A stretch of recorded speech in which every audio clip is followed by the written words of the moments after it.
I'm Alan '08, and I'm going to do a review of The Real Housewives of Beverly Hills, Season 14, Episode 5. I did a recording for this, but my battery died, so I'm going to do this one all over again. So I got it. I got my battery charged and we're plugged in, and it's charging now, so there should be no interruptions now. We began with Garcelle watching her movie, and there's the opening credits, and her name is listed underneath executive producer. So I'm still proud of her for that, and it makes her emotional. It's like, wow, this is I'm looking at my work and what I've done. Um, and then I'm not going to go through every little thing in this episode, so I'm going to go through what I could gather in my notes. And Miss Jennifer Tilly, the money she got in her divorce settlement from her ex-husband, who worked on the Simpsons show, you see it in the homes that she has, the accessories, and she still continues to get money from her stint as a poker player along with her boyfriend. So the girlfriend's got a home in Vegas, but a home in Malibu, which she doesn't even stay in or even live in because there's a ghost that exists there. And she's got two Bel Air homes right next to each other. One is for hosting parties, and the one she seems to be living in. And that very house that she was talking about is going to be used. Wait. No, it's just what she used for parties. It's not going to be for the Diamonds and Denim party. But anyways, girlfriend is living her best fabulous life right now, and kudos to you, Miss Tilly. My thing though is that if I'm gonna buy a home, the least I can do is live in it. Like if I'm not gonna live in a home, then I'm not gonna buy it. But Jennifer's got the kind of money that I may never see in my lifetime. So, uh, Kyle and Sutton come over, just to drink and just hang out. And guess who else has a wine glass of her own? The Tiffany doll, as in Bride of Chucky Tiffany doll. And let me just say, Tiffany is an icon within her own right, thanks to the movie The Bride of Chucky, which premiered back in '98. That's like 26 years ago, and she still serves as some relevancy. Um, when Sutton and Kyle come over, they discuss the the argument between Dorit and Kyle, and then they discuss the fresh argument between Dorit and Sutton. I still stand by the fact that Sutton, number one, should not have brought up. I don't know if it was Sutton or it was Garcelle who brought up the whole Dorit sharing Teddy story by Teddy, and then it's like, so. And then there was like the aside between Erica and Kyle, which was brief, but Sutton felt like bringing that up in the Sprinter van last episode. She was better off not bringing that up because before that, like before that Sprinter fan argument, Sutton made a speech about sisterhood, and that clearly went to shit when she brought that up in the Sprinter van. So there that goes. Um, Erica and Dorit in another scene, they also talk about the drama that happened between Dorit and Sutton, and between Dorit and Kyle. As far as Dorit and Kyle go, like Dorit and Kyle in their respective conversations agree that it's kind of a step for making things a little better because they both feel better after saying what they wanted to say. But I have a feeling that this drama is obviously far from over between them. I mean, even though they feel like it's in the right direction for them to possibly come to better terms, from what we see in the trailer for the next episode, it's far from that. Let's see. I said, who cares about the whole Teddy thing? Yeah, I'm not gonna. C word. Oh, Kyle brings up the Diamonds and Denim party that she will be hosting, and she wants to invite all the ladies there. And it's really too bad because at that party, a continuation of the drama between Dorit and Sutton will happen, and along with the drama between Dorit and Camille. Yeah, Camille is also at that party, but we'll continue more about that later. Erica meets with her therapist, Dr. Jen Mann, and they discuss how she's getting rid of some stuff from her home and bringing in new things as like a reflection of out with the old and with the new, into having a place that reflects more of a peaceful sanctuary for her, like just moving forward. And they get into the triggers, one of them being Sutton, like whereas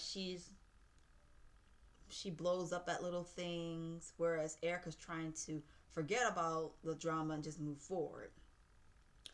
Another thing she brings up is how Kyle had a pajamas and pizza party thrown for her, but she didn't get that kind of treatment from any of the ladies for the past few years. And there's a big difference because you took your legal struggles that your husband was going through out on the ladies who are A, just trying to listen and understand, and two, when something didn't seem right, they were asking questions because they wanted to know.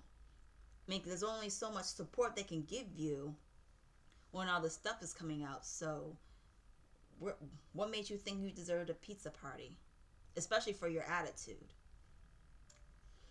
And yeah. During this episode, I wasn't on anybody's side. Like, Sutton should have left well enough alone, and she didn't. Dorit was still wrong for how she raised her voice at Sutton, and she was saying, you know, let's just get into the Diamonds and Denim party because that's where another argument happened. Dorit said that she is not in a place to appreciate Sutton or anybody for that matter raising their voice to her. Well, I still haven't forgotten how you raised your voice to Garcelle. Like, Garcelle, let me finish at the season 11 reunion, and when you blew up at Crystal in season 12. Like, they were they were certainly not in a place for you to raise your voice at them, but it's different when it's coming at you. I still think that's your karma for how you treated them. So no sympathy for that. I'm sorry for what you're going through, but that's no excuse for you to project onto other people. And that's the same thing that Kyle was did to you, and you didn't appreciate that. You didn't appreciate Kyle projecting her struggles with her marriage or whatever else onto you, so why do it to somebody else? Let's see. And then Dorit, like I said before, Dorit and Camille also get into it. And because Camille put her 2 cents in saying her personal experience with having drama with Dorit, especially when she called her a see you next Tuesday. And that brought to mind the season 12 reunion when there was a debate between evil and see you next Tuesday as far as which word is the worst to be called. Well, apparently the C word has become become the most controversial worst thing any woman could be called per Garcelle's reaction, per Kyle's reaction, and Sutton's reaction. So, what happened to that? What happened? Like, are you still of the opinion that the C word is worse than being called evil? Because reactions said otherwise. Just saying. Let's see. Let's see.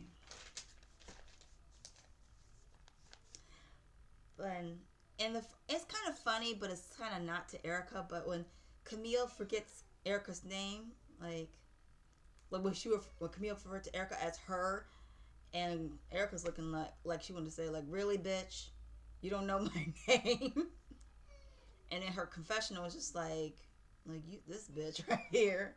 Like, I can't believe she doesn't know my name. Let's see. The one thing I will say about the blow up is that, you know, even though Sutton's intention went far left. Once again, it allowed for some of the ladies to get their frustrations and their hostility and whatnot out there. Now, will it make them closer, and will it have them work out their differences? That remains to be seen.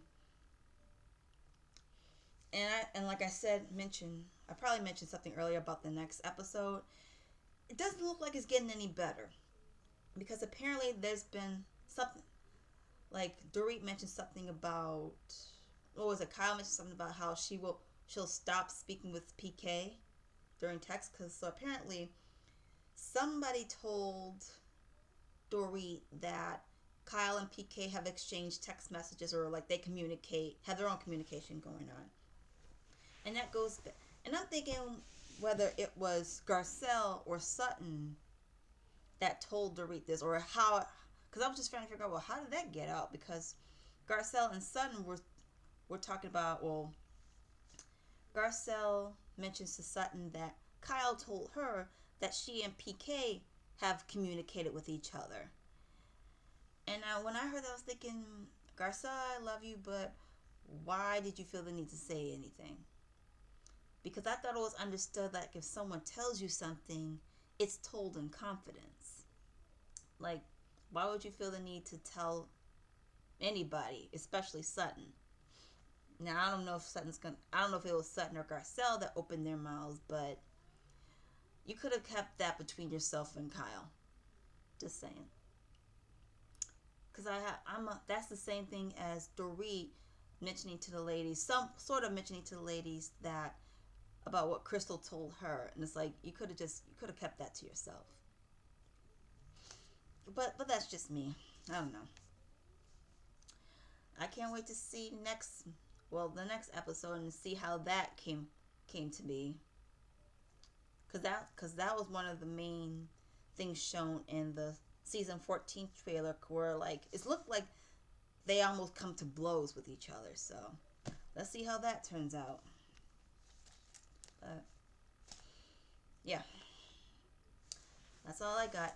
I have an idea that there's not going to be a new episode next week, because it's during the week of Christmas and Christmas Eve, or the week after that, which is like the week of New Year's Eve and New Year's Day. So the next episode is probably going to be like sometime in like the week after New Year's Day, so around like a little later in January, but we'll see. Maybe they'll give us an early Christmas gift and show an episode next Tuesday, because that's Christmas Eve. So, but we'll see. If not, you guys take good care of yourself. Have a wonderful Christmas and New Year's. Take care of yourselves, and I'll see you within 2025. Bye.